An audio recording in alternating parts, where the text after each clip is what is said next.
Good afternoon, and welcome to yet another extremely topical and extremely timely AMET webinar. As many of you know, AMET is a premier think tank and policy institute here in Washington, D.C. Over the last almost 2 decades, our policymakers here in Washington have grown to trust us and to rely upon us for our almost daily briefings, where we present timely, accurate, nonpartisan information about the Middle East. Our efforts have made a difference. Looking back, we know that we have made impactful changes to help create a more secure future for the United States, as well as for the State of Israel. The program today is being sponsored by myself and my husband, Buddy, in memory of my dear beloved sister, Minda Barinholtz, whose yahrzeit was just commemorated this past Tuesday. Minda was a beloved sister, a wife and mother, a wonderful child psychologist and therapist, and a true believer in Judaism and in the State of Israel.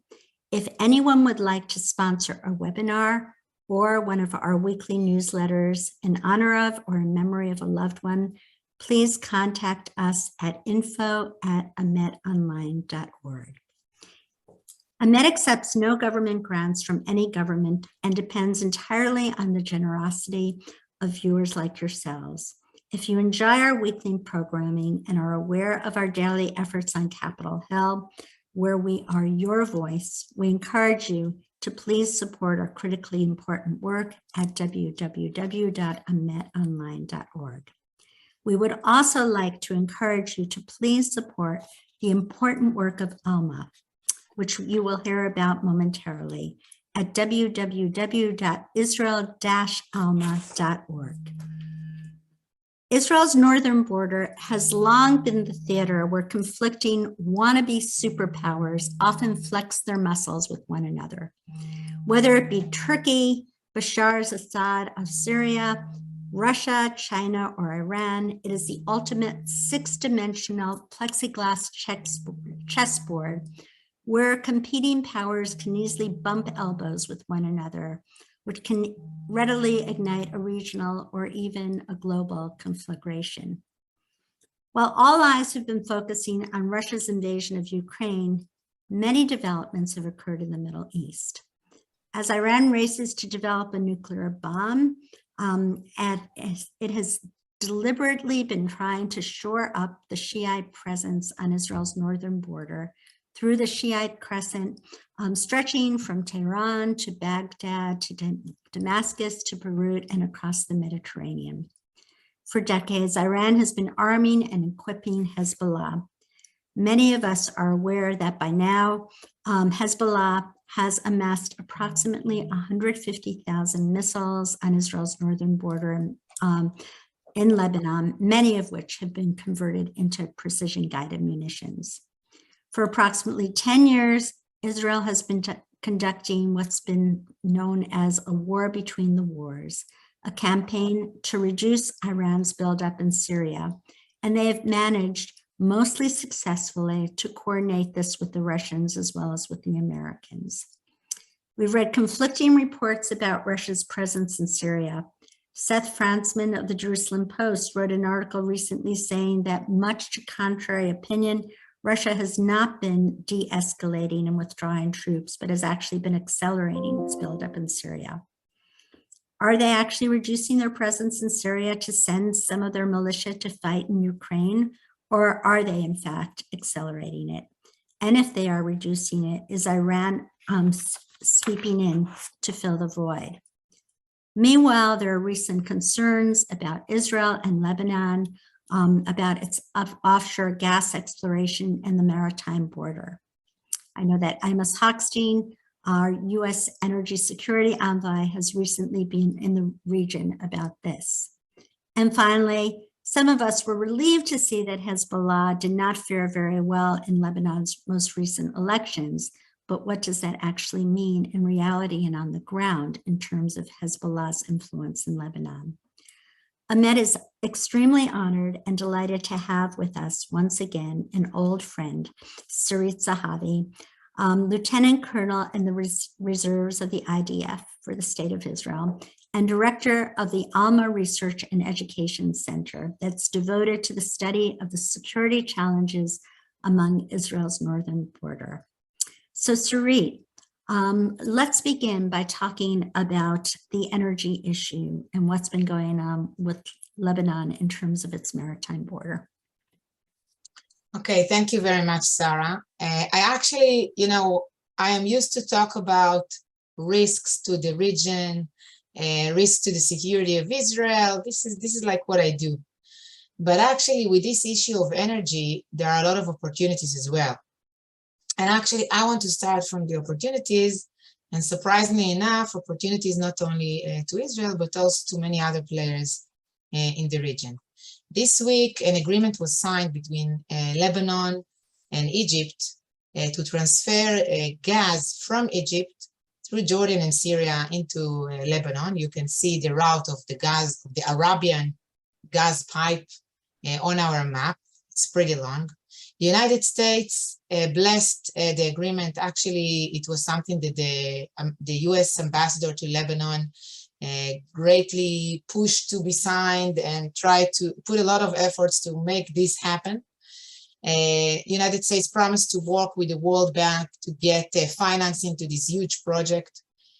By the way, it was postponed again and again because of the sanctions against Syria and the fact that since the pipeline is going through Syria, Syria will gain profits from this project. And what will probably happen is that the American administration and the Treasury Office that already promised to Lebanon that this project will be excluded from the American sanctions against Syria, again, in order to make this happen. This will give Lebanon or provide Lebanon between 4 to 6 hours of electricity, more than the 6 hours that they only have today per day at every home in Lebanon. Of course, this is the average. Part of it is electricity from Jordan. Part of it is gas from Egypt. Most of it is gas from Egypt. And the interesting thing is that actually Israel is providing gas to Egypt and electricity to Jordan. And there is the question, it's an open question, whether actually the Israeli gas is the one that is going to get to the homes of Beirut. And another funny thing when you look at this map, and I feel like we missed something because I live here and Lebanon is so close. It's just 6 miles from where I am now. And the pipeline length is around 12 kilometers. And if there was peace, if there were a relationship between Israel and Lebanon, this gas could be provided to Lebanon in a much shorter way, much less expensive. The cost of that project today is $1.2 billion, which Lebanon, of course, doesn't have. So this is funny, and everybody has the interest to make this happen. Everybody will earn from that, including Israel, including Hezbollah, including the Syrians, including the Jordanians and the Egyptians. And I want to say something about Syria, which is, to zoom out from all of that. Syria is actually a very vital corridor of transfer of gas and energy or oil from continents, from Africa, Asia, and Europe. And this rebuilding of the pipeline in the Syrian area will bring a lot of money to Syria from other deals that probably will be signed. It will be very useful for Syria, this project, and paradoxically, it will also be kind of an expression to the great power struggle in the Middle East, because as you mentioned, the Russians in Syria, the Iranians in Syria, everybody wants to put their hands on these capabilities of infrastructures of transferring oil and gas from Syria elsewhere. When we speak about Russia, it is definitely trying to, set its interest contradicted or versus the American interest in the region, and of course to bypass sanctions since the war in Ukraine. Iran, from its part, will be able to become a provider of energy, maybe alternative energy to the Russian energy that is now becoming problematic due to the war in Ukraine. So there are so many opportunities in this, to so many players that actually their interests are contradicted. And that's very interesting. And I must say that we don't know exactly where this is heading, because though the agreement was signed, there is a long way to go with the infrastructure and the money. So it may take time. But you know, when I'm talking about gas and energy, I must say a few words about what you mentioned, Amos Hochstein project to mediate between Israel and Lebanon. And here, this is really, really important to understand, because the real question is, who is stealing whose gas? The Lebanese are claiming that Israel is trying to steal the Lebanese gas, but actually it's exactly the opposite. And I want to explain that because this is important. Everybody can see on my map, next to number 8, this is Karish gas field. This gas field was found in 2020. In 2020, we understood that there is a high probability to produce gas out of this gas field, more than 33 billion BCM of gas from this gas field, really rich, can bring a lot of money. And it was outside of the area of dispute between Israel and Lebanon that was negotiated during the past decade, which was the area between number 1 to number 23. It's an area of a little bit more than 800 square kilometers. And we knew it's an area of dispute. We disagree. It's about calculation of the border, how exactly you calculate, where exactly the land border is. I'm not getting into all these technical questions. And there was negotiation and mediation of the United States, of the UN around that, a lot of ping pong come and go of the US mediator, or even the one before Amos Hochstein. And all of a sudden, 6 months after, we found this gas and we understood that there is a lot of money in this. The Lebanese presented a whole new line that nobody knew until that moment.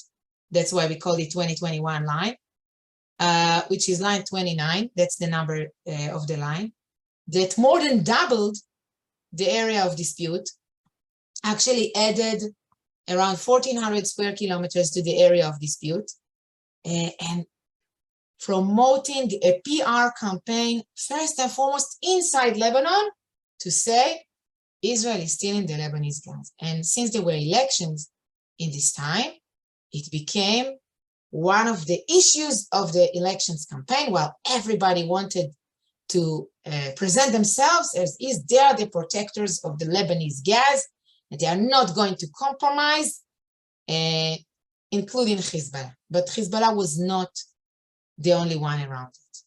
What happened just this month is that the gas rig of energy and power, a floating production, storage, offloading, I hope I said that correctly, FPSO, actually a floating gas rig that came into the region, parked, by the way, over here, not inside any area of dispute whatsoever. And immediately we received a lot of threats. And again, a PR campaign of the Lebanese. Israel is stealing the Lebanese gas. We're not going to let that happen. Well, this time Hezbollah was kind of the leading, the hard line, saying that this issue of the gas is like of this gas rig in Karish. It's just like the issue of the security belt in Lebanon, meaning that it was willing, or it is willing, to use violence in order to make sure that Israel will not be able to produce gas from this field.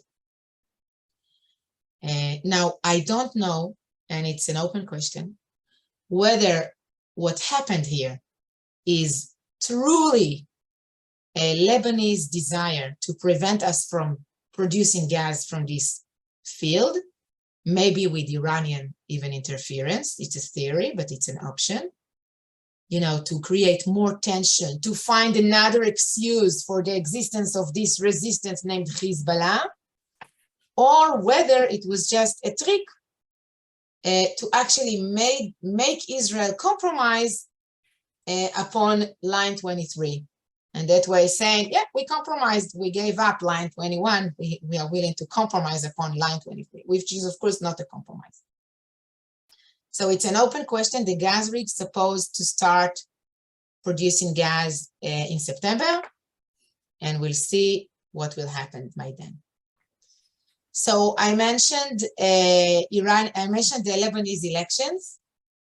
And, you know, over here as well, it was so important, and I was really happy that you invited me to speak, because I felt that, you know, what I read in the newspaper is like, it's like a different reality than what I see actually happening in Lebanon. And all over the newspapers, by the way, not only in English, but also in Hebrew, it was reported that Hezbollah was defeated in elections in Lebanon. And actually a lot of hopes were expressed to a new times in Lebanon, that something will change. And I must tell you, you know, emotionally, wow, I wish this was true. You know, my grandmother was born in Beirut.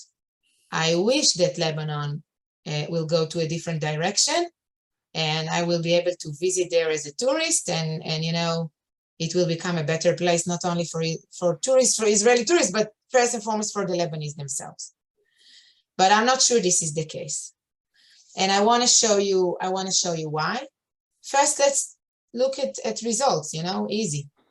Only if you look at the numbers, you understand eventually that Hezbollah preserved, and the Amal, which is another Shiite party that allied with Hezbollah, preserved the amount of seats in the Lebanese parliament, while those who lost were actually Hezbollah allies, those that were members of its coalition in the previous government, Christians, Druze, whatever. And even with that, when you look at the numbers, you understand that there is a high number of 22 kind of independent that wants to bring a change, but they don't have a strong party behind them. And the real question is whether they actually will succeed to preserve their independent agenda, or somebody will threaten them or buy them support, and we'll probably see that in the near future. In any case, this is not expressing what is happening below the surface in Lebanon. And below the surface, or if you like, below the results of election, there are the civil society. And when we speak about civil society, we don't speak just of elections. And by the way, this is something that is really important to clarify, especially in the Middle East. In many cases, civil society is much more important than what you see in parliaments, than elections, than democratic elections. We've seen this in Iraq, which also a great example. We must take in consideration you said tectonic movements and changes, the tectonic trends of civil society. And what Hezbollah very successfully did was creating with this structure of Hezbollah, creating like a parallel mechanism, parallel to the government, to the Lebanese government, that includes everything, all the services of the civilians in its infrastructure, meaning that Nasrallah, the leader of Hezbollah, is not only the head of a militia or a terrorist organization, like which was probably the case maybe at the beginning, even then I'm not sure. Today, Nasrallah is the head of a system, of a huge system that is involved in every aspect of life of the Shiite Lebanese, which, by the way, may be the majority of the Lebanese that are actually living in Lebanon today. Nobody exactly knows. With everything inside, whether it's courts or, again, the presentation in parliament or judicial council, and of course an army, which is Hezbollah. How is that being done? I want to say a few words about the Executive Council. In Alma Center, in the past few weeks, we published 18 reports, 18 short reports that are actually composing one big report of Hezbollah's structure, and mainly the 19, almost 19 units of the Executive Council that are enabling this civil society great influence that is enabling the militia or the military capabilities of Hezbollah. What am I actually saying?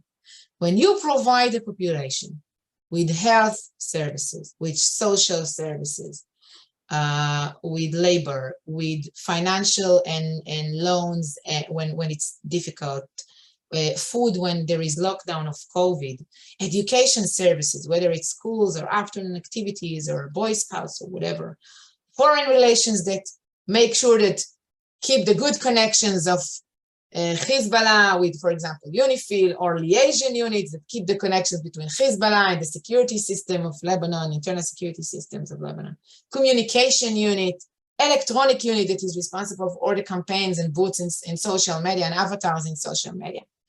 Look at that. It's kind of an octopus that can touch in every aspect of life of the people, of the Shiite Lebanese people. And what does that enable Hezbollah? Eventually, you know, what's the bottom line of all of that? It enables Hezbollah, first and foremost, a right to exist, okay? But more than that, it enables Hezbollah to make the Lebanese human shields and to hide its ammunition inside the homes, because these Shiites that don't get the services from the government know that Hezbollah will provide them what they need, and they are dependent on these services that Hezbollah is providing. So there is kind of a competition between the state of Hezbollah and the state of Lebanon, and actually the state of Hezbollah is stronger and richer. So elections and changes in parliament, I'm not sure it reflects the true tectonic movements that is going on in Lebanon.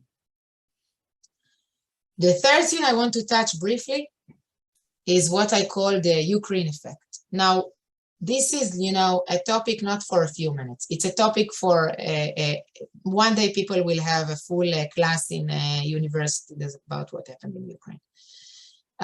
So many things are still to be researched and learned, beginning from Putin deciding to go to war in the winter, the role of intelligence in this, the role of the leader, the president from both sides, by the way, the role of the media and the PSYOP in this, fake news that both sides used. But I want to touch upon two things that are very relevant for me as an Israeli, and of course very relevant for Americans as well. And the first one is what you mentioned about Russia and Syria. And here it's kind of tricky, because on the one hand, when we are talking about Russia and Syria, you raise the question of what actually is going on in Syria. How many Russians are there in Syria, and whether the presence of the Russians in Syria was damaged. And so what we know is that, and there is a lot of fake news around that, of course. What we know is that before the war, there were like 10,000 Russian soldiers in Syria, positioned in around 12 bases, which the biggest of them are one, a naval base in Tartus. They are all in northern Syria, and the other one is an air base in Khamimim, both of them in northern Syria. Both of them are actually rented for many years to the Russians by the Syrians. There you know, actually gave the Russians access and capability to deploy airplanes, heavy kinds of ammunition and military equipment in these bases. The Russian-Syrian connection and even alliance is something that goes back to decades. I can say that Syria is the last strategic asset of the Russians in the Middle East. After Egypt is gone, definitely the Arab Gulf, Israel never was. And so in any case, whatever happened in Syria in the past few months is not an abandon of Russian presence in Syria. Now, we don't have reliable information that can give us numbers. But we believe that the forces that were reassigned to Ukraine, which we know there were Russian forces that were first in Syria and then were reassigned to Ukraine, were not as everybody thought at the beginning. It was not as expensive and not as big. The event was not as big as we thought at the beginning. And of course, Russia, with its PR and psychological warfare, information warfare, made a lot of efforts to publish every small project or humanitarian project or interference or new deployment or assistance to the Syrians to show that we are here. We didn't leave. And we've seen this happening again and again and again. At the same time, yes, we have seen in some places that the Russians left Iranian militias, and of course, when I'm saying Iranian militias, I mean that these guys are not Iranians, but they are Iranian proxy militias, got in, and sometimes to the dissatisfaction of the population there. Now, why is that a concern to Israel? So I said it's tricky, because on the one hand, the Russian presence in Syria, as you understand, can balance the Iranian presence in Syria. I'm not sure they can concretely push them out, or I don't know. But definitely it's a competition between the two, a race of influence. So in this aspect, I think part of the Israeli interest that, yes, the United States is not there. Russia is not an ally, but it's better than the Iranians. We have to satisfy with what we've got. So that's like on the one hand. On the other hand, of course, the Russians can use Syria as a tool against Israel, to punish Israel whenever the Israelis are, the Israeli policy, they don't like the Israeli policy, whether with regard to Ukraine or with regard to anything else, doesn't matter. And we've seen this during the years, by the way, before Ukraine, when we had disagreements, Israel and Russia, around various topics. Russians provided sensitive, by the way, what I'm saying is examples from the recent decade and from 40 years ago as well. Russia provided what we call sensitive ammunition or advanced ammunition to the other side. Russia exposed intelligence or sensitive information, exposed details on Israeli attacks in Syria, went to the UN to unite, what just happened recently, went to the UN to try to get a resolution in the United Nations Security Council. So we understand that actually the fact that Russia is based in Syria and the fact that there is an Israeli interest to fight, truly fight, to attack Iranian presence in Syria with the campaign, what we call the campaign between the wars, creates a situation that this is a tool in the hands of the Russians. And that's why, with regard to Ukraine, Israel on the one hand is the only country that sent a field hospital to Ukraine. Actually, Israelis are treating Ukrainians inside Ukraine, not outside, not on the borders, inside Ukraine. But on the other hand, we couldn't go all the way, and Bennett tried to walk between the drops. And to summarize this, you said again, tectonic movements and trends, in Alma Center, which is kind of different from many other think tanks, what we are trying to do is to look at the details. I'm a person of details. And when you look at the details, you look at the people, the names, the incidents, the specific things that happened, you learn a lot about the strategy, and you can conclude what is actually happening. When you look at something at the border, you can understand better the context.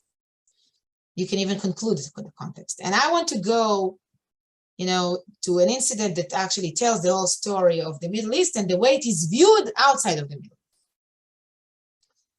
East. And last week, Damascus International Airport was fixed, and is active again after 15 days that it was closed. Who reported that? It's an international airport in a capital, in a sovereign state that was attacked and bombed and closed for 15 days, no flights to Damascus, no international flights to Damascus. Who knows about it? What if this would happen in Kennedy Airport, for example? Okay. And nobody asked the question, since it's not reported, why? Why it was attacked? Now, assuming that the Syrian publications are right, and the airport was attacked by Israel. Why it was attacked by Israel? And the answer lies in terror. We are facing Iran on the other side of the border, whether it's with Lebanon or with Syria. And Iran, after trying to transfer ammunition directly to Beirut in civilian flights and directly to Damascus, but to land in a runway which was considered military runway. And Israel bombed this runway, or somebody bombed this runway. Again, the Syrians are saying that Israel bombed this runway. And shipments were bombed elsewhere in various places, or attacked. Shipments of advanced ammunition were attacked, and the Syrians are attributing this to Israel. Iran is trying to make Syria a huge warehouse of advanced ammunition against Israel, which we could not accept. We cannot tolerate that. And our leadership is saying that clearly. So somebody is using, the Iranians are using an international civilian airport for terror purposes, and nobody is even reporting about it. And I think this is the whole story.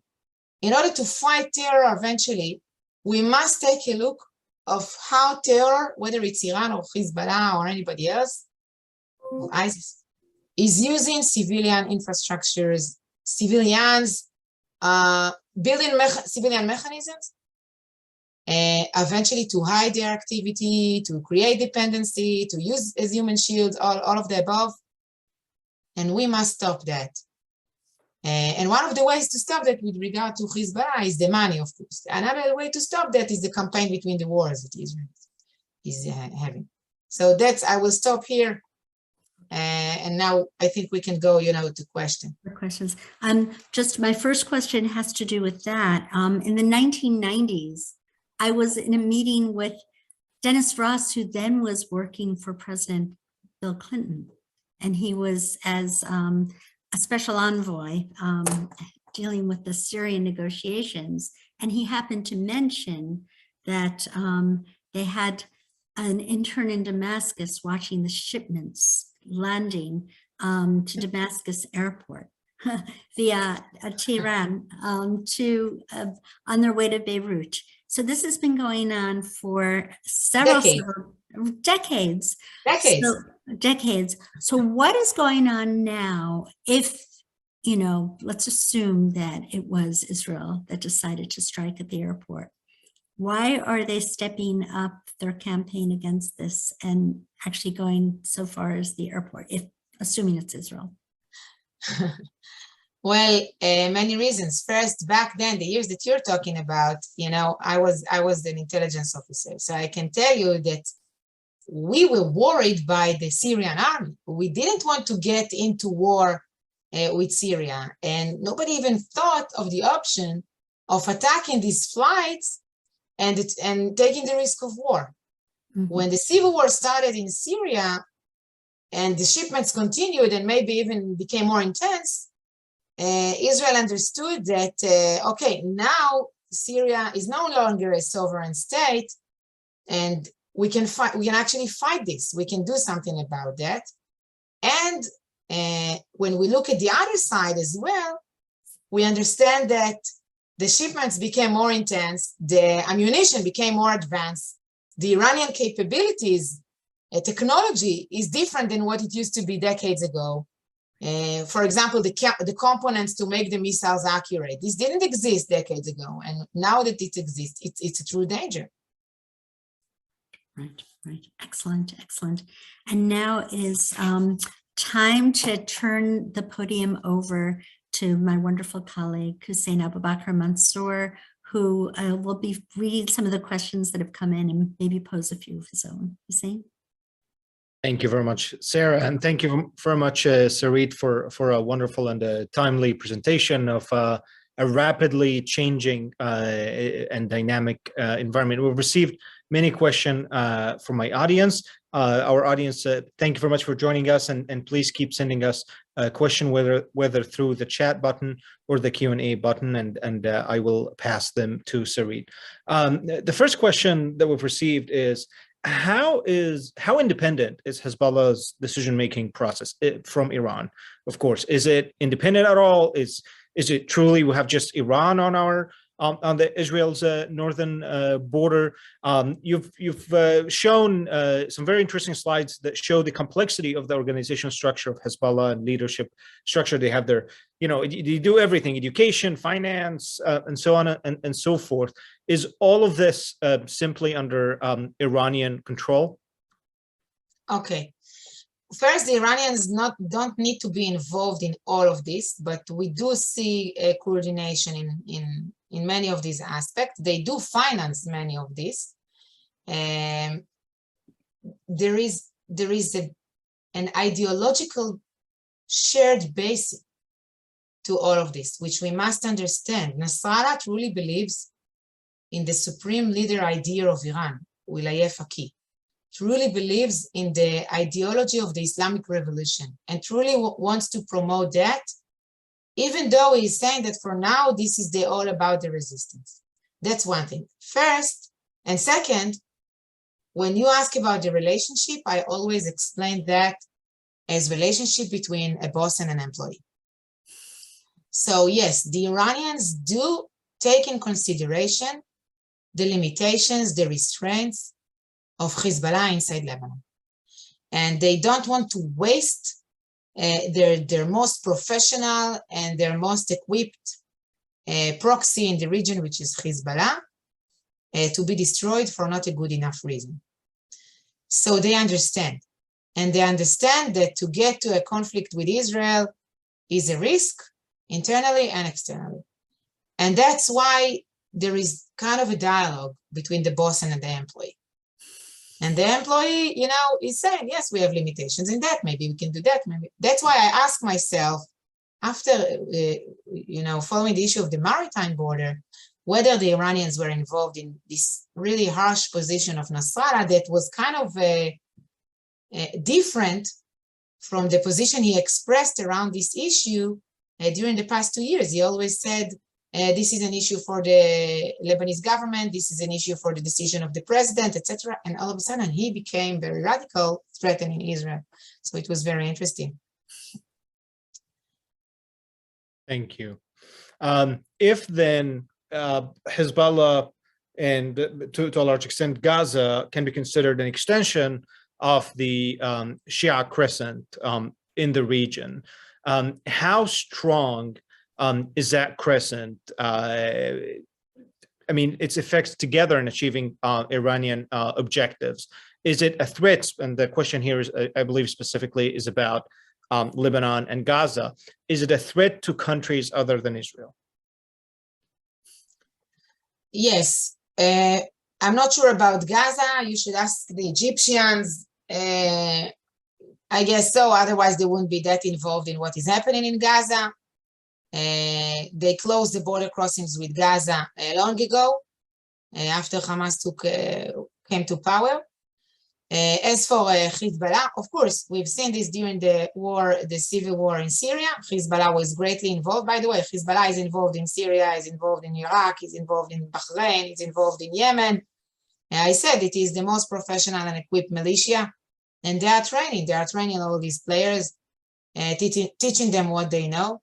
And that's why Lebanese Hezbollah is deployed just on the other side of the border with Israel. And that's how they are undermining the sovereignty of all these states. So that's why it's a problem not only to Israel, but to the rest of the Middle East, get into the United States, get into Europe. There are branches of Hezbollah in these places that are actually attracting the young people to this radical ideology that is so very different from the Western values, that is actually trying to undermine and fight the Western values. And this is also, it should be, and it is a problem also in these countries. You mentioned that one of the main ways to counter Hezbollah would be financially, to try to interrupt their financial network. We've received a question regarding this. As far as Hezbollah's finances concerned, do we have accurate information that we can tell exactly how much of their finances, how much of their revenue is generated domestically, how much is from Iran, how much is from their narcotic operations? Maybe intelligence agency have this information. We in Alma don't have this information. I can tell you that during the years, the evaluations that were published were that 70% of the budget of Hezbollah come from Iran and 30% come from self-financing, mainly from crime money. It's a maf, yes, drug money and other many kinds of maf money that goes everywhere, almost everywhere in the world. I must tell you that my guess is that it may be more than 30%. And not a small amount of this money comes from what I call the alternative economy, meaning that, you know, you have the United States and Europe that is posing sanctions, but actually you have Iran and Russia and China and Venezuela that have kind of their own alternative economy. They market between themselves. And Hezbollah is also involved in this, and that's why it is only getting hurt, but not enough by these sanctions. Israel came out to support Ukraine in the after the Russian invasion of Ukraine. Are there any repercussions to Israel? That is there any Russian reaction in Syria? We've seen, for example, we've received a question about increasing coordination between Syrian and Russian joint air patrols close to the Golan Heights. Is this kind of a Russian response to Israel about its support to Ukraine? It was one patrol of Russian Syrian patrol. We in Alma saw it completely differently, because when we checked the route of the patrol, we saw that it was not only flying above the border with Israel, it was also flying above many Iranian areas. So it was actually part of the Russian campaign messaging to Iran, we are still here, we are not going anywhere, and not necessarily sending messages to Israel. Do you believe that there could be any military confrontation or escalation over the gas fields in the sea? Yes, it's an option. Definitely after what Nasrallah had said. As an Israeli, I think we shouldn't compromise. For somebody just inventing a new borderline out of nowhere, if we will compromise upon that, you know, it will happen again and again and again in other areas. Do you have any concerns that ISIS may regain some strength in Syria and also may be able to generate some revenue through even gas and oil exploitation? For now, we don't see this happening, but I must say there is still a presence of ISIS in Syria, except it is not controlling lands or areas. It used to be a state, but there are ISIS cells in various places in Syria, including not far from the Israeli-Syrian border, including in areas where the Iranians are present and fighting against the Iranians or against the Syrian government as well. ISIS is alive and kicking, but it is not a state as it used to be. Yeah. We've received a question about Israel's countering of Hezbollah globally. Israel is so advanced in technology and innovation. Why isn't Israel disseminating enough information worldwide to expose Hezbollah and this malevolent Iranian behavior in general, especially that a lot of the Western press is failing to do so? That's why I established Alma Center. Israel is not publishing enough information because much of this information is perceived as classified in Israel. What we had done in Alma is we succeeded, surprisingly succeeded, by the way. We were not sure that we will succeed. Surprisingly succeeded to find tons of information in open sources that are not classified that we can publish around these issues. Unfortunately, you know, we are not part of the Israel, not unfortunately, we're not part of the Israeli government, and we are not trying to be, but unfortunately, Israeli government or Israeli authorities' perception is that we should be very careful in publishing information. But Alma's point of view is that if you find it is in open sources, you should publish it for the benefit of the state of Israel and also for the benefit of the stability of the region. We've received one question about a report that came today in the J Post. I don't know if you had the chance to see it, about the Venezuelan cargo plane that was bought from Iran, and it's used in IRGC and probably Hezbollah smuggling operations in South America. Coming and going for a few months now, as far as I know. Right. It's basically what you're asked to comment about this. Venezuela is part of what I've said, the alternative technology, and it is actually part of the Shiite axis, which is not exactly Shiite, but it is probably led by Iran, or, you know, there are many members in this axis that the Iranians are trying to compose. In Venezuela, there are also Iranian UAVs that can get to Miami, 2,000 kilometers away. We shouldn't underestimate the Iranian UAVs capabilities. So we've seen this happening. There is collaboration, military collaboration between Venezuela and Iran. We've received a question about Hezbollah's radical ideology. You mentioned that they are moved by this. Can you tell us about the sources of this radical ideology? It is all coming from the Islamic Revolution of 1979. Actually, it's a radical interpretation of the Shiite Islam that believes that there shouldn't be any differentiation between the political leader and the religious leader. They are one. This is the supreme leader of Iran. He is not elected by the people. He is elected by the Shura. Shura is a council in Arabic. And since it's the same guy and it's not a democracy, he should be the one to control. And the mission of this Islamic revolution is to distribute it, distribute it to everywhere in the world, these values of this radical interpretation of Islam. Believe in istishhad, meaning in martyrdom, believing in values that are very, very contradicted to Western values.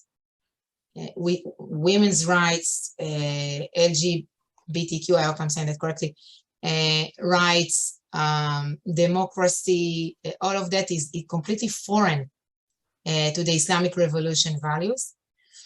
And eventually, 1979 completely changed Iran from, you know, a secular government to a religious government, that is trying to create more religious, I'm not saying governments, but maybe infrastructures and bodies outside of Iran as well, like Hezbollah.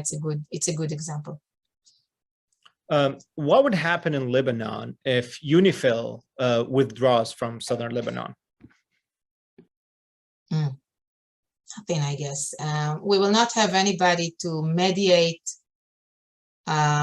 small tactic disagreements between Israel and Lebanon on the borderline in a situation that, you know, we may deteriorate to escalation from something stupid or tactical, you know, issues on the borderline.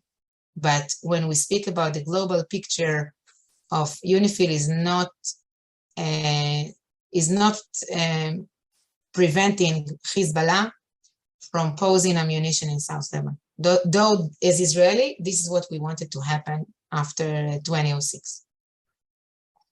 We have a question about the Lebanese economy. We've been reading for quite some time about the problems that the economy is facing, the devaluation of the currency, the food situation.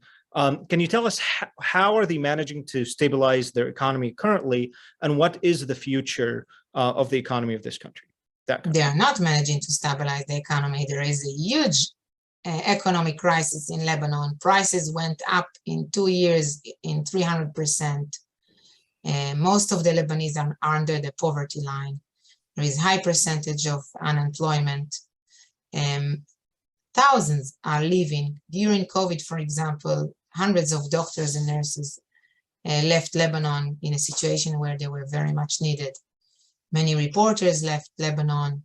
The feeling there is lack of medications, and Hezbollah, by the way, bought the pharmacies and that way provided medications that he brought from Iran. There is lack of food in some of the supermarkets. There is lack of energy, and then Hezbollah brought oil and fuel from Iran, part of that smuggled to Syria, and that way also earned money from that and provided fuel to its own people, the Shiite.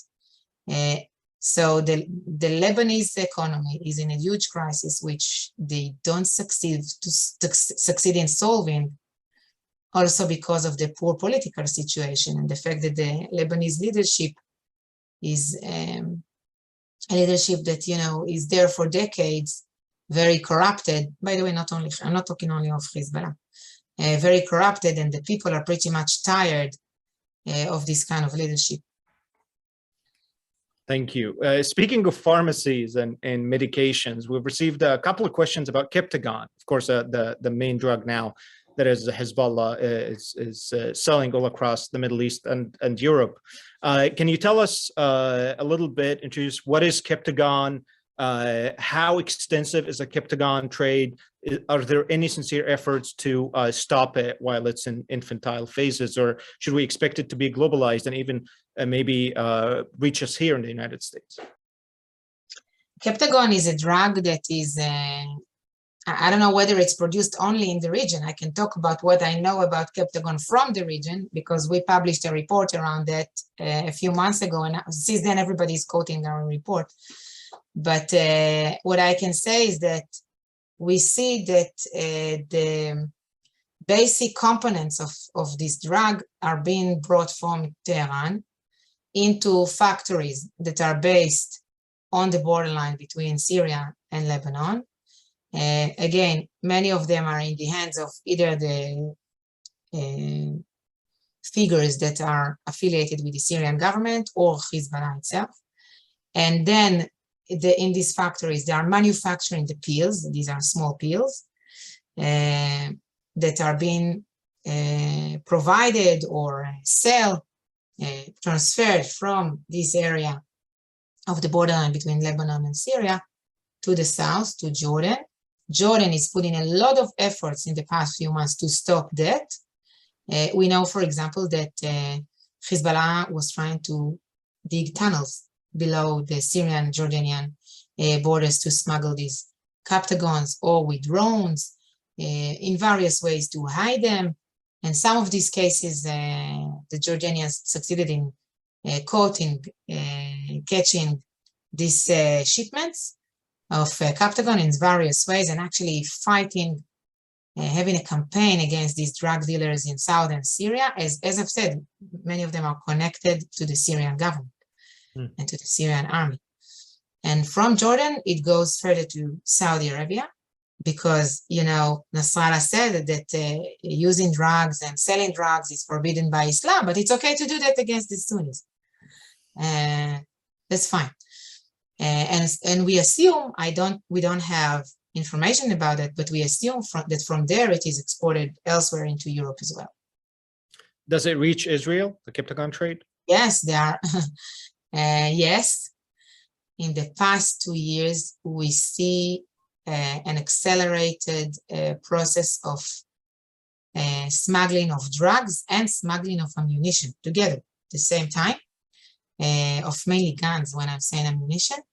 By the way, not only Captagon, from Lebanon and from Jordan, from the Jordanian border and from the Lebanese border into Israel, and many of these were caught by the Israeli authorities.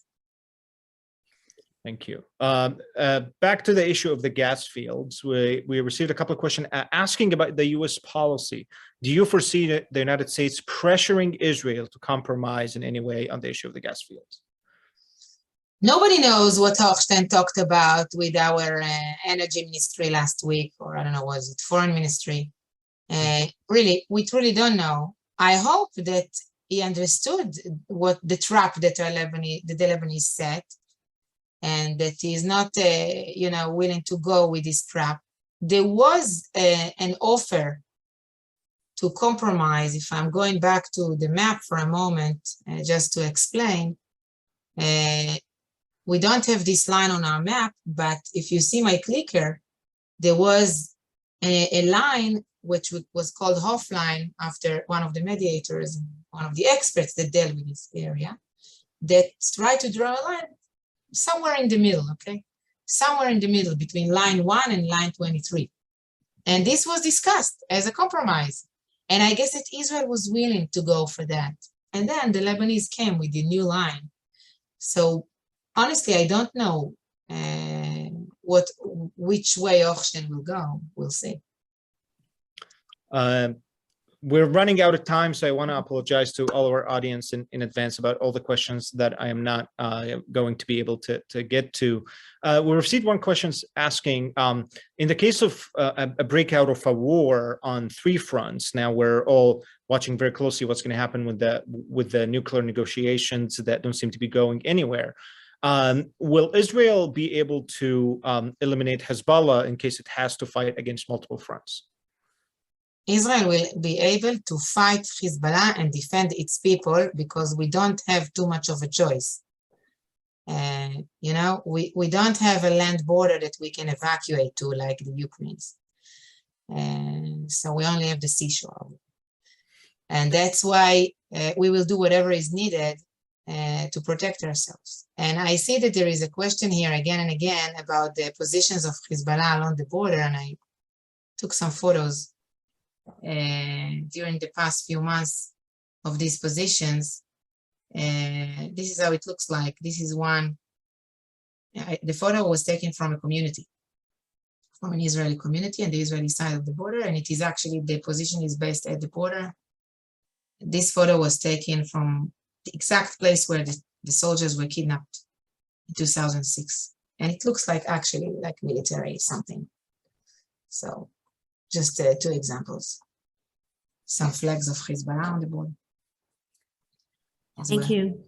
As one of our participants or viewers just wrote in, thank you, Sarit, for a really excellent presentation. And Israel is going to continue to have to be incredibly vigilant and have to make some very tough decisions in the future as they do daily for their survival. Again, I can't thank you enough, Sarit, for your really timely, up-to-date presentation. It's incredibly accurate, and as you say, you're a detailed person and precise, and we really, and I do hope that the government of Israel appreciates the valuable information that you've been gathering, and it helps them in their struggle to survive. Thank you. And again, if you would like to donate to Alma, please go to israel-alma.org. And please support the excellent work of Sarit's organization. Thank you again. Thank you so much. Thank you. All right.